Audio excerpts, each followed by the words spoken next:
அஸ்ஸலாமு அலைக்கும். Hi hello எல்லாருக்கும் வணக்கம். Welcome to zoom food vlog. Today நம்ம மட்டன் பிரியாணி எப்படி செய்கிறதுன்னு சொல்லி பார்க்கலாம். ரொம்ப ஈஸி அண்ட் குயிக்காக செஞ்சிடலாம்.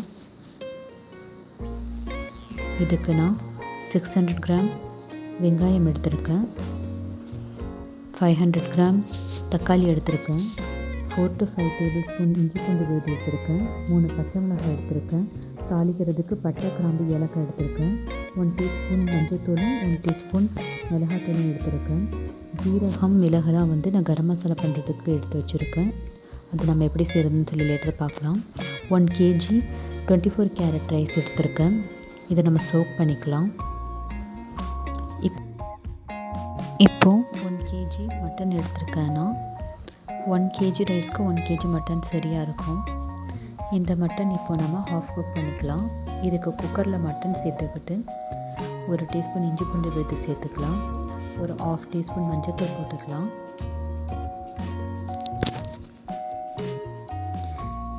இப்போ இந்த மட்டனுக்கு தேவையான உப்பு சேர்த்துக்கலாம்.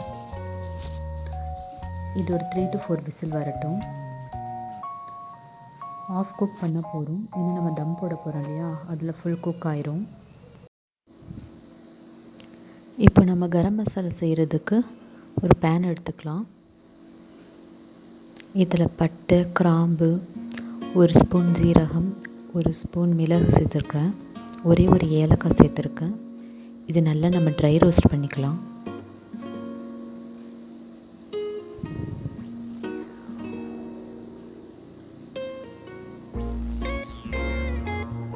அனல் கம்மியாக வச்சு பண்ணிக்கலாம்.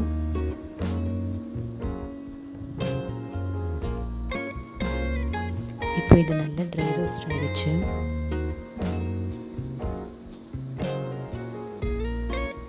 இப்போ இது ஒரு மிக்ஸி ஜாருக்கு மாற்றிடலாம். இது கிரைண்ட் பண்ணும்போது ஒரு 1/2 டீஸ்பூன் கல் உப்பு சேர்த்து கிரைண்ட் பண்ணுங்கள். மசாலா கொஞ்சங்கிறதுனால ஈஸியாக கிரைண்ட் ஆகும்.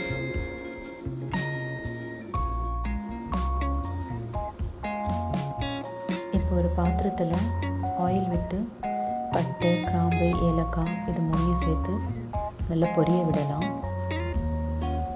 நல்லா ஆயில் ஹீட்டாக இது பொரியும் போது இது கூட ஆனியன் சேர்த்துடலாம்.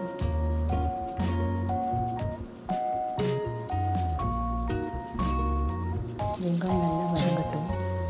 இப்போ இதுக்கு தேவையான உப்பு சேர்த்துடலாம்.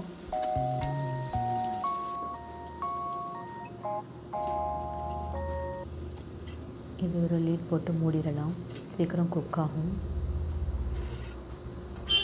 நல்ல வெங்காயம் வதங்கிட்டு இருக்கு. இது நல்ல கலர் சேஞ்ச் ஆகட்டும். நம்மளோட மட்டனும் விசில் வந்துருச்சு. இது இப்போ நல்லா கலர் சேஞ்ச் ஆக ஆரம்பிச்சிருச்சு. இது ஒரு கிளாஸ் ஸ்டேஜ்க்கு வந்ததுக்கப்புறம் நம்ம தக்காளி சேர்த்துடலாம். தக்காளி சேர்த்து நல்லா வதங்க விடலாம்.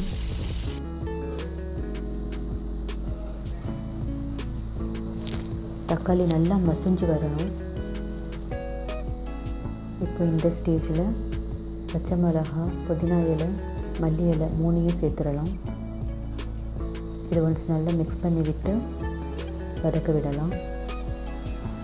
இப்போ இதுக்கு தேவையான இஞ்சி பூண்டு பேஸ்ட் ஆட் பண்ணிக்கலாம்.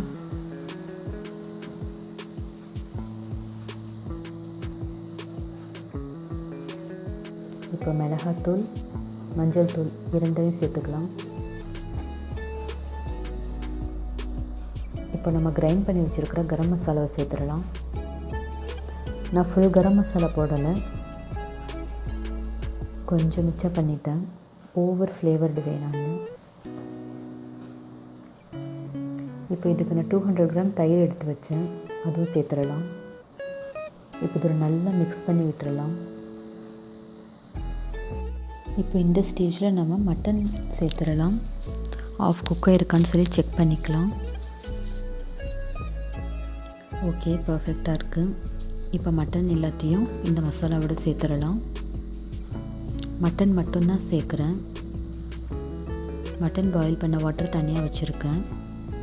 இதோட நார்மல் வாட்டரை மிக்ஸ் பண்ணி 1:2ங்கிற ரேஷியோட நம்ம இந்த பிரியாணிக்கு தேவையான வாட்டரை ஆட் பண்ணிக்கலாம். நல்லா மிக்ஸ் பண்ணி விட்டுறலாம். இப்போ இதுக்கு ஒரு லெமன் எடுத்துருக்கேன். லெமன் புழிஞ்சு விட்டுறலாம். இதையும் நல்லா மிக்ஸ் பண்ணி விட்டுட்டு இப்போ இந்த பிரியாணிக்கு தேவையான வாட்டரை ஆட் பண்ணிக்கிறேன். நல்லா மிக்ஸ் பண்ணி விட்டுறலாம். இப்போ இதில் உப்பு சரியாக இருக்கான்னு சொல்லி செக் பண்ணிக்கலாம். எனக்கு பர்ஃபெக்டாக இருக்குது. இது இப்போ லீட் போட்டு மூடி கொதி வர வரைக்கும் வெயிட் பண்ணலாம். நல்லா தண்ணி கொதிச்சு வந்துருச்சு. நல்லா மிக்ஸ் பண்ணி விடலாம். இப்போ இந்த ஸ்டேஜில் அகெயின் நான் ஒன்ஸ் செக் பண்ணிக்கிறேன். சால்ட் ஸ்பைஸ்லாம் கரெக்டாக இருக்கான்னு. எனக்கு ஃப்ளேவர் கொஞ்சம் கம்மியாக இருந்துச்சு. ஸோ மிச்சம் வச்சுருந்த கரம் மசாலையும் சேர்த்துட்டேன். இப்போ நம்ம ரைஸ் சேர்த்துடலாம். தண்ணிலாம் வடிச்சிட்டு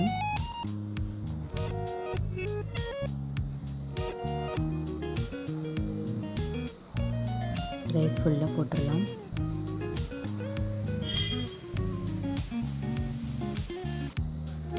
கண்டிப்பாக ஊற வைங்க அரிசியை. ஊற வைக்கிற ஸ்டேஜ் ரொம்ப முக்கியம்.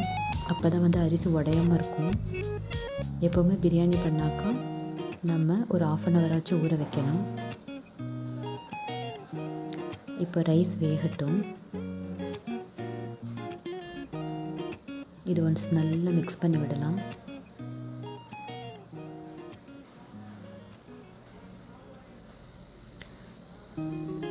இப்போ ரைஸ் ஆல்மோஸ்ட் 70% குக் ஆயிருச்சு. இப்போ இந்த ஸ்டேஜில் நம்ம தம் போட்டாக்கா நம்மளுக்கு கரெக்டாக இருக்கும். இப்போ நான் மிச்சம் வச்சுருக்கிற மல்லி இலையும் தூவிடுறேன். உங்களுக்கு தேவைன்னா கீ கூட இந்த ஸ்டேஜில் சேர்த்துக்கலாம். இப்போ இதை நல்லா ஈவனாக ஸ்ப்ரெட் பண்ணி விட்டு தம் போட்டுடலாம். நான் நியூஸ் பேப்பர் யூஸ் பண்ணி இன்றைக்கி நான் போட்டிருக்கேன் தம்முக்கு.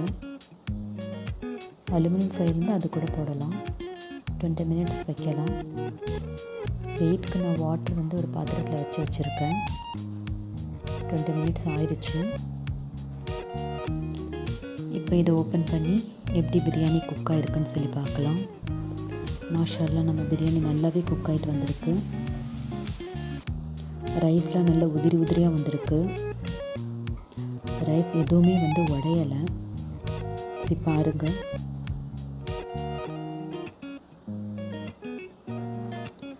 நம்ம எக்ஸ்ட்ரா கலர் எதுவுமே இதுக்கு கொடுக்கல.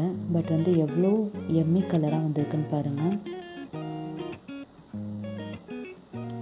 நம்ம மசாலா வதக்கும் போது இதோட கலர் நம்மளுக்கு தெரிஞ்சிடும். எண்ணெய் பிரியும் போதே நல்ல ஒரு கலர் கொடுக்கும்.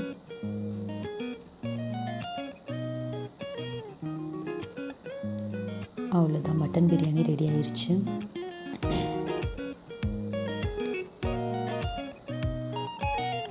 இப்போ நம்ம இதை கூட ஆனியன் ரைத்தா செஞ்சிடலாம். ஒரு பவுலில் கட் பண்ணி வச்ச ஆனியன் நான் சேர்த்துருக்கேன். ரைத்தாவுக்கு தேவையான சால்ட் சேர்த்துருக்கேன். இப்போ கட் பண்ணி வச்ச குக்கும்பர் சேர்த்துருக்கேன். கொஞ்சம் துருவை கேரட் சேர்த்துருக்கேன். இது கூட க்ரீன் சில்லி கட் பண்ணி போட்டிருக்கேன். அண்ட் கொஞ்சம் மல்லி இலை போட்டிருக்கேன். குழந்தைங்க சாப்பிடணும்னு நினச்சிங்கனாக்கா நீங்கள் க்ரீன் சில்லி வேணாம், கட் பண்ணிக்கோங்க. இது கூட தயிர் சேர்த்துடலாம். தயிர் சேர்த்துன்னு நல்லா மிக்ஸ் பண்ணி விட்டுட்டேன். அவ்வளோதான், நம்ம ரைத்தா ரெடி. உங்களுக்கு மாதுளம் பழம் இதில் சேர்த்தா பிடிக்குனாக்கா அதுவும் போட்டுக்கலாம், நல்லாயிருக்கும்.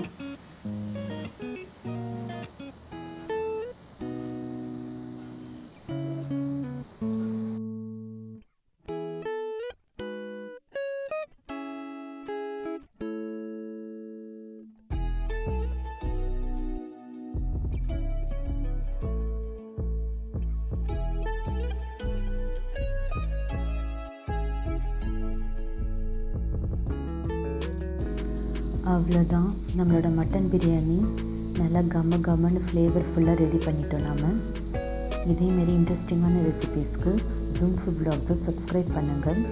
மறக்காமல் பெல் ஐக்கானை கிளிக் பண்ணுங்கள். அப்போ அப்போ தான் என்னோடய ஒவ்வொரு நோட்டிஃபிகேஷனும் உங்களுக்கு குயிக்காக ரீச் ஆகும்.